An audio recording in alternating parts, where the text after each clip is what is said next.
झेप प्रतिष्ठानच्या आरती पुस्तिकेचा प्रकाशन सोहळा संपन्न. पन्हाळा तालुक्यातील देवाळे येथील देवाळे विद्यालय ज्युनियर कॉलेजच्या 1995-96 10वी बॅचच्या माजी विद्यार्थ्यांनी स्थापन केलेल्या झेप प्रतिष्ठान पन्हाळा या संस्थेच्या लोगो अनावरण आणि श्री गणेश आरती पुस्तिका प्रकाशन सोहळा संपन्न झाला.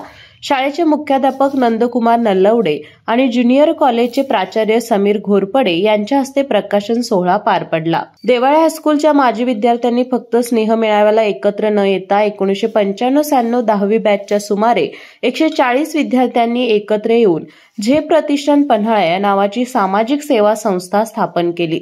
या संस्थेच्या माध्यमातून सामाजिक, शैक्षणिक, सांस्कृतिक, कला, क्रीडा, वैद्यकीय, उद्योग आदी क्षेत्रात काम करण्याचा मानस असल्याचा संस्थेचे अध्यक्ष प्रकाश पाटील यांनी सांगितले. उपाध्यक्ष महादेव कांबळे, सचिव शशिकांत कांबळे, खजानीस भारत पाटील, सदस्य राजेंद्र गराडे यांच्या बुद्धी कौशल्यातून नुकतीच श्री गणेश आरती पुस्तिका काढण्यात आली आहे. या पुस्तिकेचा प्रकाशन आणि संस्थेच्या नावाचा लोगो अनावरण सोहळा अशा संयुक्त कार्यक्रमाचं आयोजन देवाळे हायस्कूल येथे करण्यात आलं होतं. 1995-96 10वी बॅचच्या माजी विद्यार्थ्यांनी खूप चांगली संकल्पना राबवली आहे. त्यांचा आदर्श संपूर्ण महाराष्ट्रातील माजी विद्यार्थ्यांनी घेण्यासारखा असल्याचं शाळेचे मुख्याध्यापक नंदकुमार नल्लवडे यांनी सांगितलं.